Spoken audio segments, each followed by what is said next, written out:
I, 28F, never thought I'd be writing this, but here I am. My life has turned into a soap opera, and I need advice on how to handle this mess. Some background. My mom passed away when I was 12 from breast cancer. It was a devastating time for my dad and me. We were incredibly close, and he became my rock during those difficult years. We'd spend weekends working on puzzles, watching old movies, and just being there for each other. It wasn't perfect, but we were managing. Then, when I was 16, my dad started dating again. At first, I was happy for him. He deserved to find love again, and I wanted him to be happy. That's when Diane, 45F, entered our lives. She seemed nice at first, always complimenting my dad, bringing little gifts for me, and trying to include me in their outings. I was cautiously optimistic, but things started to change after they got married a year later. Diane's true colors began to show. She'd make subtle comments about my appearance, comparing herself to me in ways that made me uncomfortable. Once, when I wore a new dress to a family dinner, she disappeared upstairs and came back wearing something nearly identical, but more revealing. She'd laugh it off as a fun coincidence, but the look in her eyes told a different story. As I got older, things got weirder. Diane would accidentally walk in on me changing, or make inappropriate comments about my body. She'd try to give me advice about boys, but it always felt off somehow. I started spending more time away from home, throwing myself into school and extracurricular activities. My dad seemed oblivious to it all. Whenever I tried to talk to him about Diane's behavior, he'd brush it off as women being women, or tell me I was being too sensitive. It created a rift between us that I didn't know how to bridge. Fast forward to 3 years ago when I met Jake, 30M. We hit it off immediately at a mutual friend's barbecue. He was funny, kind, and genuinely interested in my thoughts and feelings. After years of feeling like I was walking on eggshells at home, Jake's presence in my life was like a breath of fresh air. Our relationship progressed quickly. Within 6 months, we were talking about moving in together. That's when Diane's behavior took another turn. She'd make excuses to touch Jake, laughing too hard at his jokes, and finding reasons to be around him. Once, she accidentally spilled wine on his shirt at a family dinner and insisted on helping him clean up, following him to the bathroom. Jake noticed too and started avoiding her. He'd make sure we only visited when my dad was home, and he'd never be alone in a room with Diane. It made family gatherings tense, but I was grateful he understood without me having to explain everything. Last year, Jake proposed during a weekend trip to the beach. It was perfect. Just the two of us. The sound of the waves and a beautiful sunset. I was over the moon. But when we announced it to my family, I saw something flash in Diane's eyes. It wasn't happiness or excitement. It was something else. Something that made my skin crawl. From that moment on, Diane's behavior became even more erratic. She'd call Jake at odd hours, claiming she needed help with something around the house. She'd show up at his workplace saying she was in the neighborhood. Jake always handled it gracefully, but I could see it was wearing on him. Now, here's where things get crazy. Last month, we had a family dinner to celebrate my dad's birthday. It was tense from the start. Diane kept making passive-aggressive comments about the wedding planning, implying that I was being a bridezilla, even though we'd barely started discussing details. After dinner, Diane insisted on ordering dessert, even though we were all full. She disappeared to talk to the waiter and came back with some fancy chocolate cake that looked amazing. I took a bite and immediately knew something was wrong. My throat started closing up, and I couldn't breathe. See, I have a severe peanut allergy. I developed it when I was a teenager, shortly after my mom passed away. It was a difficult time, adjusting to life without mom and suddenly having to be hyper-vigilant about what I ate. Everyone in my family knows this. I always carry an EpiPen, but in the chaos, I couldn't find it. Jake rushed me to the ER while my dad tried to figure out what happened. At the hospital, the doctors confirmed it was a peanut reaction. When my dad confronted Diane, she swore she had no idea there was peanut butter in the cake. But here's the kicker. Jake overheard her talking to the waiter when she ordered. He swears she specifically asked for the peanut butter chocolate cake and made sure it wasn't labeled. I was in the hospital for 2 days. During that time, Diane kept trying to visit me alone, but Jake wouldn't leave my side. On the second day, Jake went to grab coffee and Diane cornered him in the hallway. She tried to kiss him, saying they could comfort each other while I was sick. Jake pushed her away and told me everything. When I confronted Diane, she denied everything. She cried and said Jake was lying, that he'd been coming on to her for months. She spun this whole story about how uncomfortable she'd been, but she didn't want to tell me because she knew how happy I was. It was all lies, but she was convincing. So convincing that my dad believed her. He said I was being dramatic and disrespectful to my stepmom. He brought up times from my teenage years when I'd been moody or distant, using them as evidence that I'd always had a problem with Diane. It was like he'd completely forgotten the close relationship we'd had before she came into our lives. I was furious. I told them both that I was done.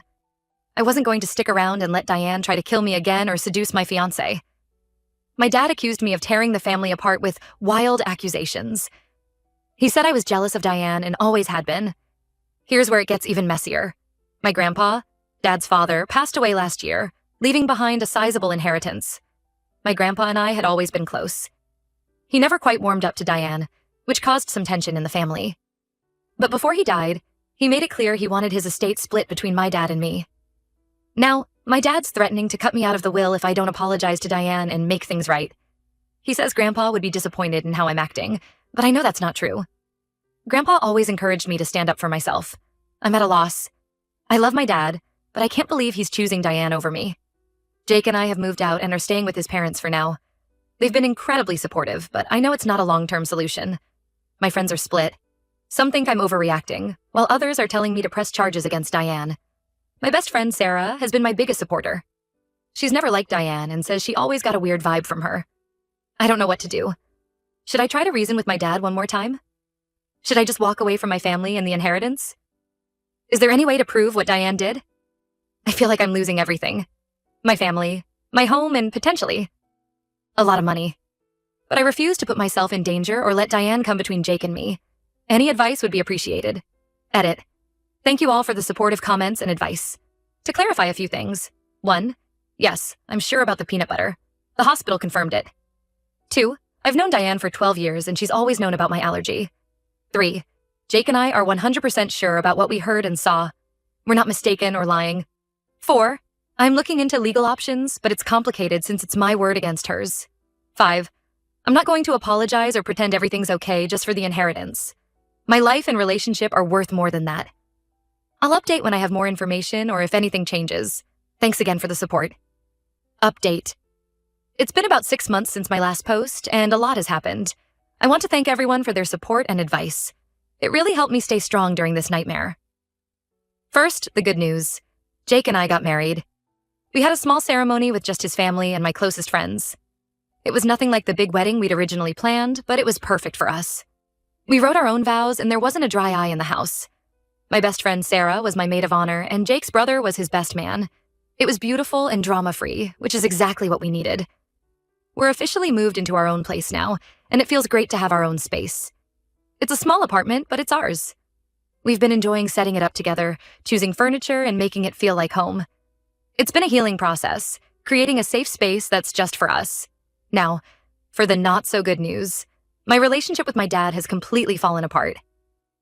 After my last post, I tried one more time to talk to him. I laid out everything. The peanut incident, Diane's behavior towards Jake, and how hurt I was that he didn't believe me. I even brought up specific incidents from over the years, hoping it would jog his memory or make him see the pattern.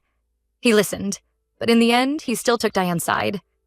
He said I was jealous of her and making up stories to break them up. He brought up times from my teenage years when I'd been moody or difficult, using them as proof that I'd always had a problem with Diane. It was like he'd completely forgotten our close relationship before she came into our lives. The inheritance situation has gotten messy. My dad followed through on his threat and changed his will. He's now leaving everything to Diane, with the condition that she take care of me if I ever come to my senses. It's insulting and heartbreaking. I can't help but think about my grandpa and how disappointed he would be in this whole situation. Diane has been busy too. She's been telling everyone who will listen that I'm mentally unstable and making up lies about her. She's spun this whole story about how she's always tried to be a good stepmom, but I've rejected her at every turn. Some family friends have reached out, concerned about my behavior. It's frustrating, but I'm trying to stay above it all. I did take some of your advice and spoke to a lawyer. Unfortunately, without hard evidence, there's not much I can do legally about the peanut incident. The lawyer suggested focusing on protecting myself going forward instead of trying to prove what happened. We've set up security cameras at our new place just in case. One bright spot in all this, my mom's sister, Aunt Sarah, reached out to me. We weren't close when I was younger. She lived across the country and visits were rare, but she heard about what was happening and wanted to help. She's been amazing. offering emotional support and even helping Jake and I with the down payment for our new place. It's nice to have some family on my side. Aunt Sarah has been sharing stories about my mom that I'd never heard before. It's bittersweet. I love learning more about her, but it also makes me miss her terribly. I can't help but think about how different things might be if she were still here. Work has been a good distraction. I got a promotion last month, which has helped take my mind off the family drama. My boss has been understanding about everything, giving me flexibility when I need it. Jake's been incredibly supportive through all of this. His parents have practically adopted me, inviting me to all family events and treating me like their own daughter. I've had to make some tough decisions about boundaries. I've blocked Diane on all social media and my phone. I told my dad I won't be contacting him until he's ready to listen to me and acknowledge what happened. It hurts, but I know it's necessary for my mental health. There have been some tough moments. Holidays are hard, and I miss the relationship I used to have with my dad. But I'm learning to build new traditions with Jake and our friends. We hosted Thanksgiving this year, and it was actually really nice.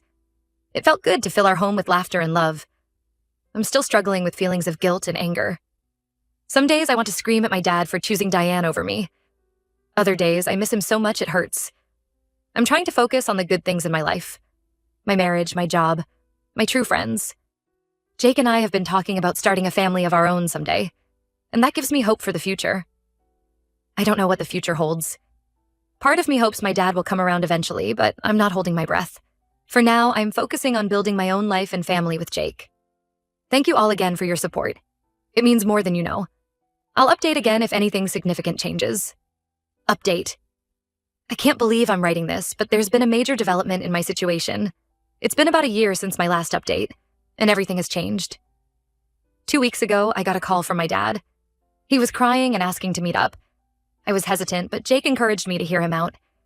We agreed to meet at a neutral location, a coffee shop we used to go to when I was in high school.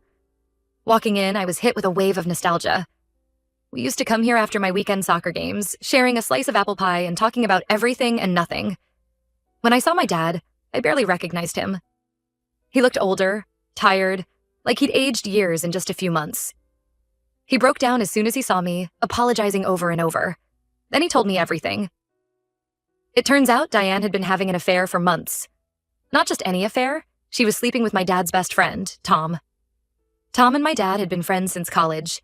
He was my honorary uncle, always bringing me quirky souvenirs from his business trips. He was even at my mom's funeral, supporting us through that difficult time. My dad caught them together at our family's lake house, the same lake house where we scattered my mom's ashes. He'd gone up there to do some maintenance, thinking some manual labor might help clear his head. Instead, he walked in on Diane and Tom in bed together. When he confronted Diane, she broke down and confessed to everything, including what she did to me. She admitted to putting peanut butter in the cake, knowing full well about my allergy. She said she wanted to teach me a lesson for being disrespectful. She also confessed to trying to seduce Jake, saying she was jealous of our relationship. Apparently, this wasn't the first time Diane had done something like this. My dad found out she'd had similar patterns in her previous marriages, causing drama, pitting family members against each other, and always playing the victim. It was like a switch had flipped, and suddenly he could see all the manipulation for what it was. My dad was devastated. He apologized over and over for not believing me. He said he felt like a fool for falling for Diane's lies and manipulations. He talked about how, after my mom died, he was so afraid of being alone that he ignored red flags with Diane. He said he'd convinced himself that having someone, anyone, was better than being alone. Now he realized how much that decision had cost him. He's filed for divorce and is working with his lawyer to undo the changes to his will. He said he wants to honor Grandpa's wishes and make sure I get my share of the inheritance, regardless of what happens between us. I didn't know how to feel. Part of me was relieved to be vindicated, but another part was angry that it took this long for my dad to see the truth. We talked for hours. He asked for a chance to rebuild our relationship, but I told him I needed time to process everything. As for Diane, she's moved out of my dad's house and in with Tom. Good riddance, I say. My dad mentioned she tried to claim half of his assets, including the inheritance from my grandpa, but his lawyer shut that down quickly. Apparently, the prenup they signed is going to come in handy. Jake has been my rock through all of this. He's supportive but also protective, reminding me that I don't owe my dad anything just because he finally realized the truth. We're taking things day by day. I'm still processing everything. It's a strange mix of emotions: relief, anger, sadness, and a weird sense of closure. I'm glad the truth is out, but it doesn't erase the pain of the past year. I find myself thinking about my mom a lot, wondering what she would say about all of this. Aunt Sarah has been an incredible support through all of this. She's been helping me work through my feelings about Dad, sharing her own experiences with forgiveness and family reconciliation. It's not easy, but I'm grateful to have her guidance. For now, I'm focusing on my own life. Jake and I are talking about starting a family, and I'm up for another promotion at work. We're also thinking about buying a house, something that seemed impossible a year ago with all the drama and uncertainty. I've had a few brief conversations with my dad since our initial meeting. They've been awkward and emotional, but I think we're both trying. He started seeing a therapist to work through his own issues, which I think is a positive step. I'm cautiously optimistic about rebuilding a relationship with my dad, but I'm not rushing into anything. We've agreed to take it slow, starting with occasional phone calls and maybe working up to short visits. It's strange, I feel like I'm getting to know him all over again. As for Tom and Diane, I've heard through the grapevine that they've already split up. Apparently their relationship couldn't survive outside of the secrecy and drama. I can't say I'm surprised or that I have any sympathy for either of them. Jake and I are doing well. This whole ordeal has brought us closer together. We're stronger as a team, and I'm grateful every day for his unwavering support. We are planning a belated honeymoon for next month, a chance to relax and reconnect after all the stress of the past year. Work continues to be a positive outlet for me. I threw myself into my latest project, and it's paying off. My boss has hinted at a potential leadership role opening up in the near future. It's exciting to think about, and it's nice to have something positive to focus on. I've also been reconnecting with old friends who drifted away during the height of the drama with Diane. It's been healing to rebuild those relationships and to realize how much support I really have. Thank you all for your support throughout this crazy journey. I never imagined my life would take these turns, but I'm grateful for the lessons I've learned and the strength I've found in myself. I don't know what the future holds, but for the first time in a long time, I'm hopeful. I'm learning to trust my instincts, set healthy boundaries, and surround myself with people who truly care about me. It's not always easy, but it's worth it. I may post again if there are any major developments, but for now, I'm focusing on moving forward and building the life I want. Thanks for being there through it all.